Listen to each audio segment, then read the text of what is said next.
Hello students, welcome back to my channel Mathematics by Shweta. Today we will discuss graphical method of solution of a pair of linear equation. आज हम graphical method से pair of linear equation का solution find करेंगे. Okay तो दो linear equation आपको पता है इस फॉर्म की होती हैं a1x plus b1y plus c1 is equal to 0 and second linear equation a2x plus b2y plus c2 is equal to 0. उससे पहले हम देखते हैं कि एक्सरसाइज 3.1 में हमने क्या सीखा था. वहां पे भी हमने ग्राफिकल रिप्रेजेंटेशन निकाली थी पेयर ऑफ लीनियर इक्वेशन की. ठीक है, तो क्या सीखा था हमने. वहां पर हमारे पास दो स्ट्रेट लाइन आई थी क्योंकि दो लीनियर इक्वेशन थी हमारे पास.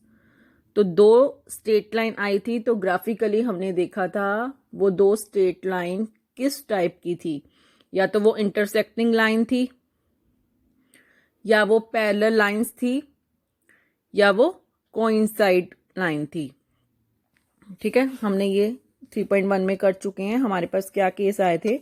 फर्स्ट केस हमारे पास था कि वो लाइंस क्या होंगी, इंटरसेक्ट करती हुई आई थी, या फिर वो लाइंस क्या थी, पैरेलल लाइंस हो सकती थी, या फिर वो लाइन थर्ड केस की कोइंसिडेंट मतलब एक लाइन के ऊपर ही एक लाइन आ जाए. तो हमने बताया भी था कि ये दो लाइंस क्या थी, इक्विवेलेंट लाइन थी, मतलब एक ही लाइन थी बट इक्विवेलेंट थी. ठीक है, तो ये इंटरसेक्टिंग का केस था,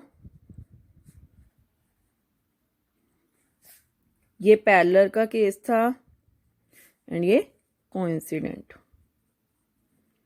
ठीक है, ये सब हमने 3.1 एक्सरसाइज में सीखा था. बट हमें वहां से सोल्यूशन नहीं मिला था कि जो टू लीनियर इक्वेशंस हैं उनका सोल्यूशन क्या हो सकता है. हमने सिर्फ ग्राफिकली रिप्रेजेंट किया था कि वो लाइन या तो इंटरसेक्टिंग थी, या पैरेलल थी, या कोइंसिडेंट थी. बट अब हम इसका सोल्यूशन निकालना सीखेंगे कि ग्राफिकली तो हमारे पास रिप्रेजेंटेशन है, अब इन लीनियर इक्वेशन का सॉल्यूशन क्या हो सकता है हम ये एक्सरसाइज 3.2 में सीखेंगे. ठीक है, तो मैं आपको बताती हूँ कैसे हो सकता है. अगर आपके पास ग्राफिकली दो लीनियर इक्वेशन इंटरसेक्टिंग लाइंस आ रही हैं, अगर वो इंटरसेक्टिंग आ रही हैं तो सॉल्यूशन क्या होगा. सॉल्यूशन होता क्या है, सबसे पहले हम देखेंगे सॉल्यूशन क्या होता है. एक्स और वाई की वो वैल्यू जो दोनों लीनियर इक्वेशन को सेटिस्फाई करे, वही सॉल्यूशन होगा दो लीनियर इक्वेशन का. ठीक है ना, वो वैल्यू एक्स एंड वाई की जो दोनों लीनियर इक्वेशन को सेटिस्फाई करे वो ही दोनों लीनियर इक्वेशन का सॉल्यूशन होगा. तो इंटरसेक्टिंग केस में क्या सॉल्यूशन हो सकता है, वो पॉइंट जो दोनों लाइन पर लाई करे, वो पॉइंट जो दोनों ही लाइंस पर लाई करे वो ही इन दोनों लाइंस का सॉल्यूशन होगा. तो यहां पर ऐसा कौन सा पॉइंट है, ये इंटरसेक्टिंग पॉइंट, ये है इंटरसेक्टिंग पॉइंट. तो यही एक ऐसा पॉइंट होगा जो इन दोनों लीनियर इक्वेशन का सॉल्यूशन होगा, क्योंकि यही एक पॉइंट इन दोनों लाइंस पर लाई कर रहा है. इसे मैं नाम दे देती हूं एक्स वाई. तो ये जो भी पॉइंट होगा वो पॉइंट इस दोनों लीनियर इक्वेशन का सॉल्यूशन होगा. वेरीफाई करने के लिए हम इसमें पुट भी करके देखेंगे वैल्यू. अगर left hand side is equal to right hand side आ जाए दोनों इक्वेशन की, तो दैट मीन्स वो इसका सॉल्यूशन है. ठीक है, तो यहां पर हमें सिर्फ एक ही सॉल्यूशन मिला, इंटरसेक्टिंग पॉइंट एक ही है हमारे पास. तो अगर इंटरसेक्टिंग लाइंस हों तो वहां पर सॉल्यूशन कैसा होगा, यूनिक सॉल्यूशन.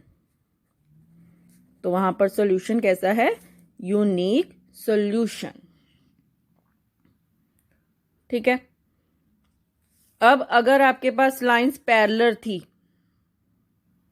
जब आपके पास लाइंस पैरेलल हों तो सॉल्यूशन क्या आएगा, तब तो हमारे पास कोई भी सॉल्यूशन नहीं आएगा. ठीक है, क्योंकि यहां पर तो पॉइंट किसी भी लाइन पर इंटरसेक्ट नहीं कर रही हैं, हमें ऐसा कोई पॉइंट नहीं मिलेगा जो इन दोनों को सेटिस्फाई करे, क्योंकि इस स्ट्रेट लाइन पर इन्फाइनाइटली मैनी पॉइंट्स लाई करते हैं, बट हमें तो कॉमन पॉइंट चाहिए जो दोनों इक्वेशन को सेटिस्फाई करे।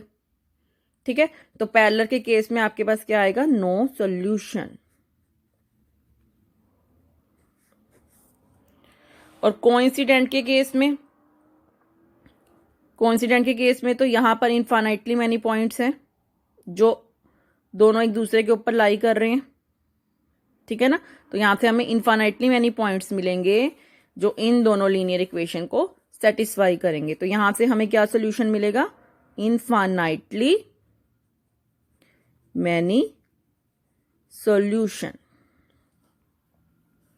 ठीक है, जब आपके पास इस टाइप के केस होंगे तो हमारे पास अब पेयर ऑफ लीनियर इक्वेशन भी किस फॉर्म की होंगी, हमें वो भी चेक करना होगा क्वेश्चन में।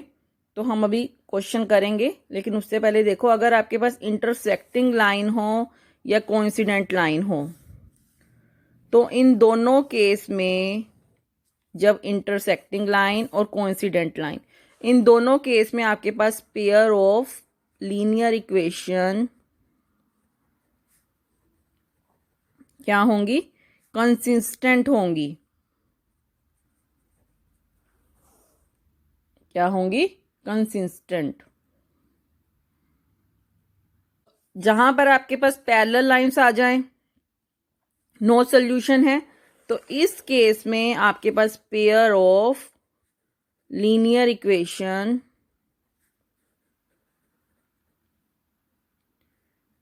क्या होंगी, इनकंसिस्टेंट। ठीक है, तो ये दो बातें भी आपको और याद रखनी है। विदाउट ग्राफिकली भी हम चेक कर सकते हैं कि क्या आपकी वो लीनियर इक्वेशंस इंटरसेक्टिंग लाइंस हैं या पैरेलल लाइंस हैं या कोइंसिडेंट लाइंस हैं। तो उसके लिए भी हमारे पास एक रूल है। वो रूल क्या है मैं आपको बताती हूँ। अगर आप विदाउट ग्राफिकली देखना चाहें कि आपके पास पेयर ऑफ लाइंस इंटरसेक्टिंग हैं या पैरेलल हैं, कोइंसिडेंट है, तो आपको क्या करना है, हम जनरल लीनियर इक्वेशन लेते हैं। आपको क्या करना है, रेशो निकालनी है। फर्स्ट केस, रेशो निकालनी है एक्स वेरिएबल के कोऑर्डिनेट्स की, मतलब a1/a2। ठीक है, और इसी तरह से आप b1/b2 निकाल लेंगे। इसी तरह से आप c1/c2 फाइंड कर लेंगे।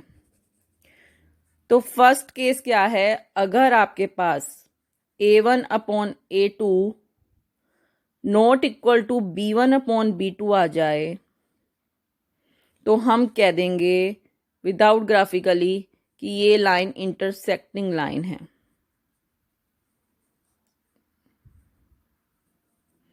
कि ये लाइंस इंटरसेक्टिंग लाइंस हैं। सेकेंड, अगर आपके पास a1/a2 इक्वल टू b1/b2 आ जाए but not equal to c1/c2 आ जाए, तो हम कह देंगे कि ये लाइंस क्या हैं, पैरेलल हैं। ठीक है, थर्ड केस, अगर आपके पास a1/a2 equal to b1/b2 equal to c1/c2 आ जाए, तो हम कह देंगे ये कोइंसिडेंट लाइंस हैं। ठीक है, विदाउट ग्राफिकली हम रेशो से भी फाइंड कर सकते हैं कि लाइंस किस टाइप की हैं।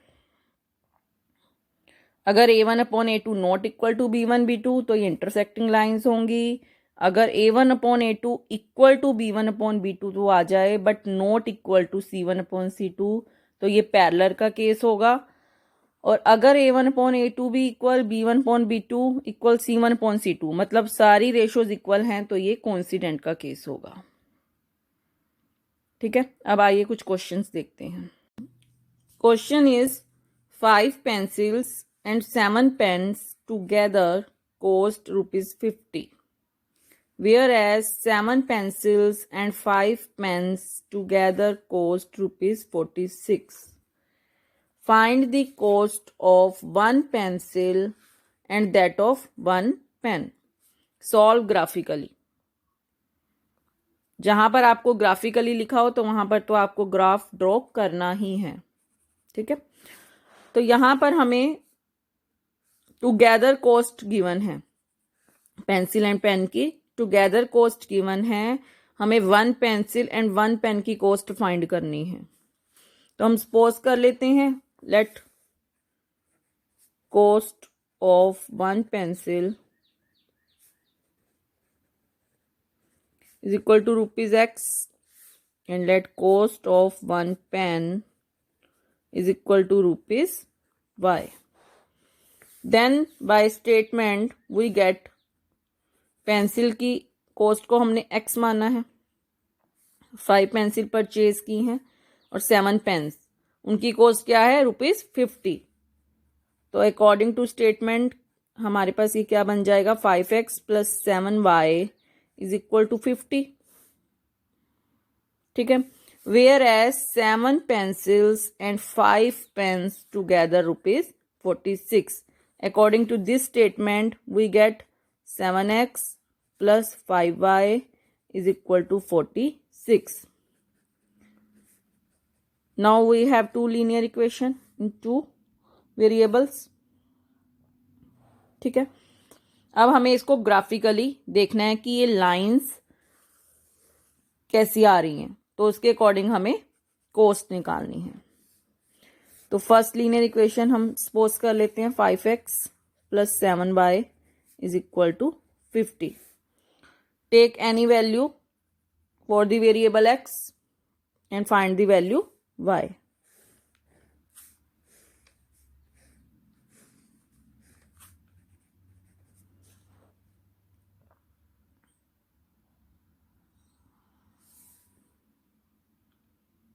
Let's take X is equal to 3.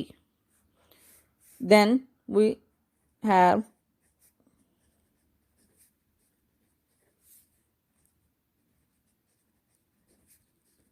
50, यानी 7Y is equal to 35, यानी Y is equal to 5. When we take X is equal to 3, we get Y is equal to 5. Take another value, take Y is equal to 0.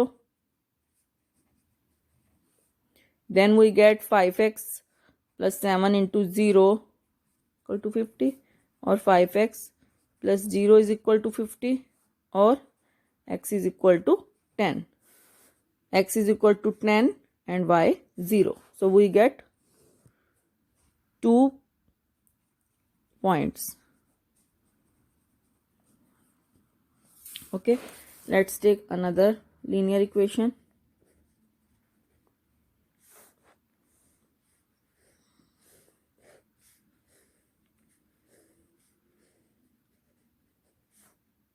Let's take X is equal to 3. Then we get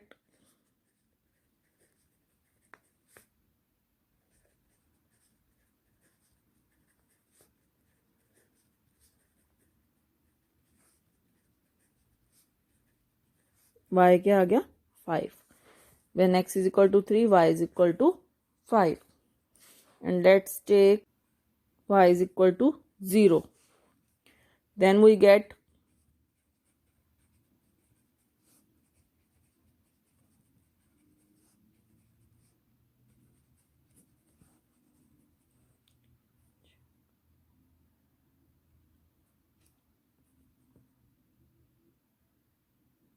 (6.5).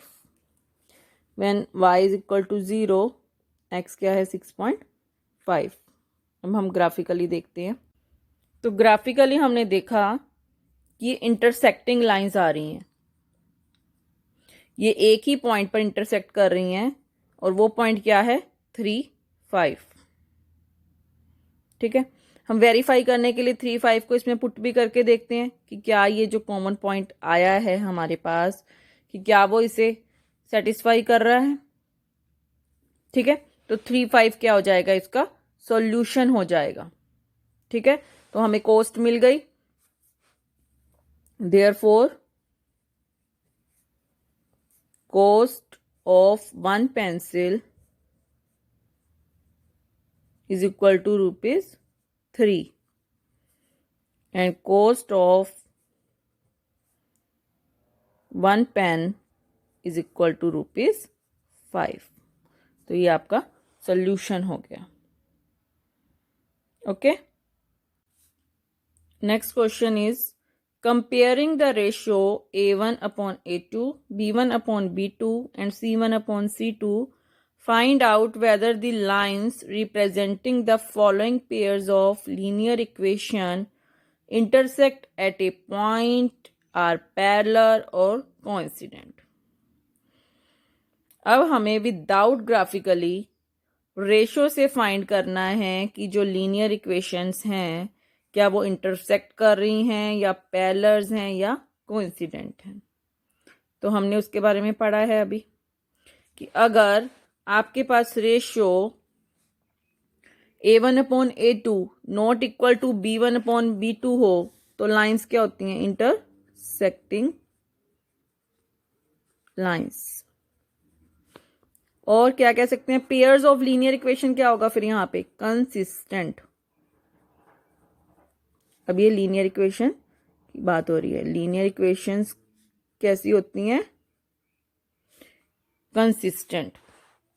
अगर आपके पास A1 upon A2 equal आ जाए B1 upon B2 के but not equal to C1 upon C2, that means ये lines क्या होती हैं? Parallel. और pairs of lines क्या होती हैं? इनकंसिस्टेंट। ठीक है, लाइंस पैरेलल होती हैं और इक्वेशंस क्या हैं? इनकंसिस्टेंट। ठीक है, A1 A2 equal to B1 B2 but equal to C1 and C2 आ जाए तो लाइंस क्या होती हैं? कोइंसिडेंट। और पेयर और इक्वेशन क्या होता है? कंसिस्टेंट। ठीक है, तो हम एक ही क्वेश्चन में दोनों बातें करेंगे कि लाइंस और उनकी पेयर ऑफ लीनियर इक्वेशंस की। ठीक है, नेक्स्ट क्वेश्चन आपके पास कंसिस्टेंट एंड इनकंसिस्टेंट चेक करने के लिए है, बट हम इसी क्वेश्चन में उसे भी लिख लेंगे।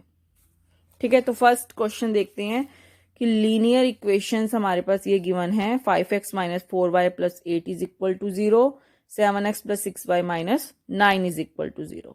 तो यहां पर हम A1 अपॉन A2 फाइंड करेंगे। पहले A1 अपॉन A2 क्या है? 5 अपॉन 7। ये A1 है, ये A2 है। x के कोऑर्डिनेट्स को क्या बोलते हैं? कोफिशिएंट्स को। A1 A2।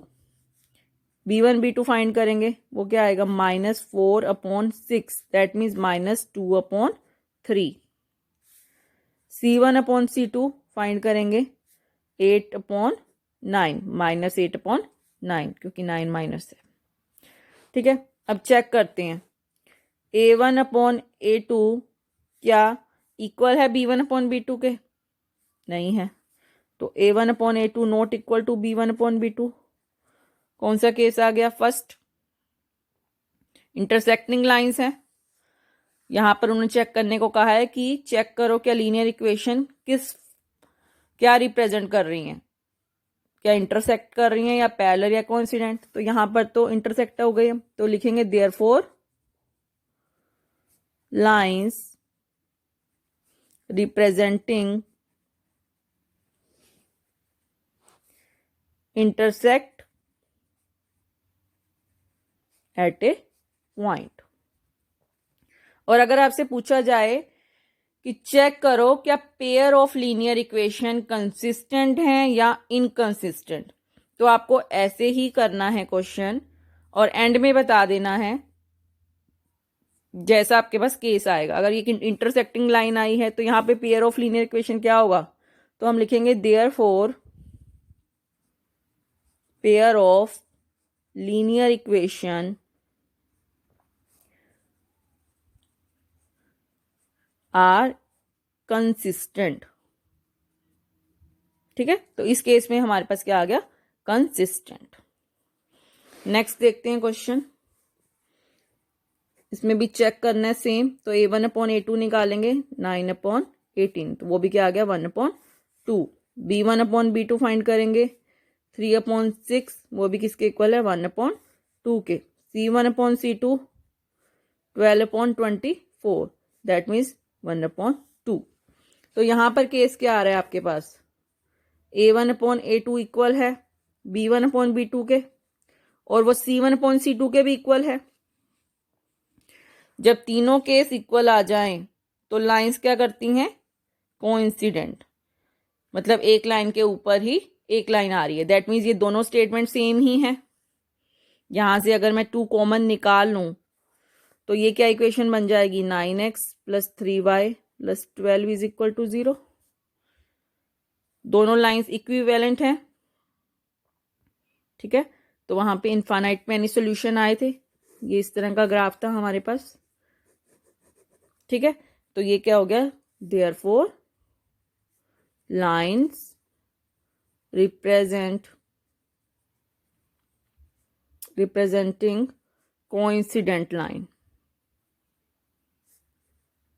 और अगर पेयर ऑफ लीनियर इक्वेशन की बात करें, and pair of linear equation are consistent, यहां पर भी क्या था, कंसिस्टेंट, ठीक है। थर्ड केस देखते हैं, A1/A2 फाइंड करो, 6/2 that means 3। B1/B2 -3 -1 that means 3। C1/C2 10/9, तो ये 10/9 ही रहेगा। अब इस केस में देखते हैं, यहां पर A1/A2 तो इक्वल है B1/B2 के, but not equal to C1/C2 है। 10/9 इज नॉट इक्वल टू 3। तो ये कौन सा केस आ गया, पैरेलल का, ठीक है। That means therefore lines representing parallel lines and pair of linear equation are inconsistent। इस केस में क्या आएगा, inconsistent, ठीक है। तो इस तरह से आपके ये क्वेश्चंस भी हो जाएंगे। Next question is, half the perimeter of a rectangular garden whose length is 4 meter more than its width is 36 meter. Find the dimension of the garden. Rectangular garden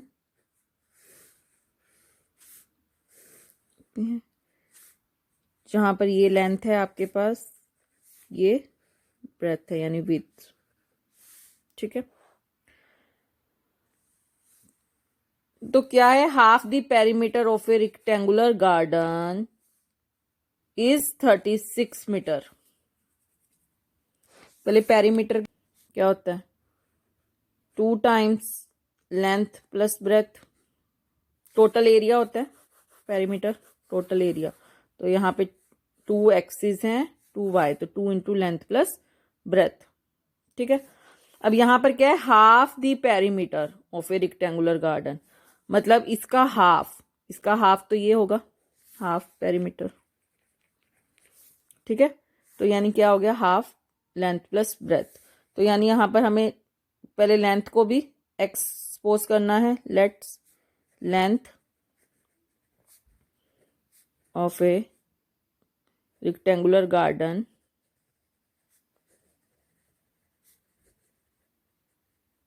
is equal to x metre and breadth यानी width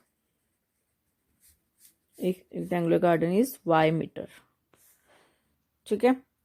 and given क्या है, half the perimeter of a rectangular garden, तो half क्या आएगा, length plus breadth यानी x plus y, वो किसके equal है, 36 के, 36 मीटर,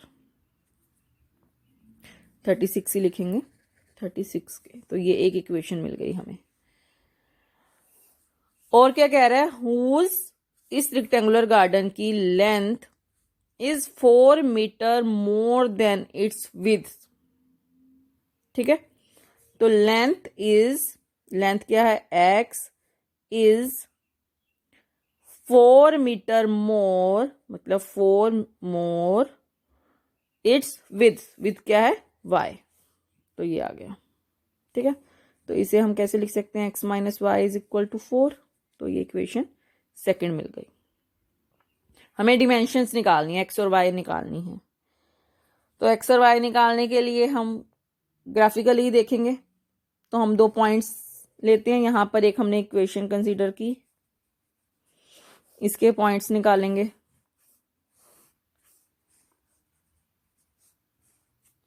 ठीक है, एक इसके।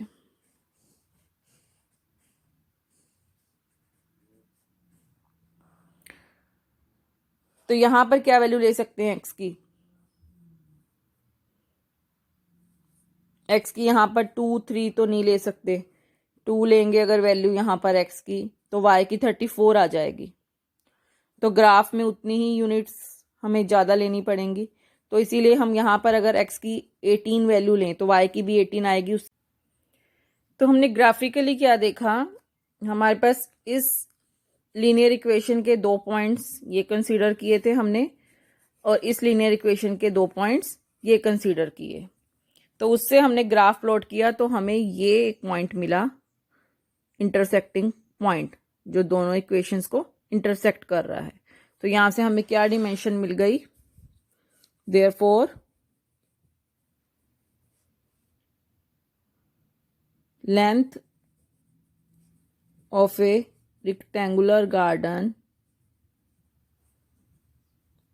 is equal to 20 metre and breadth यानी width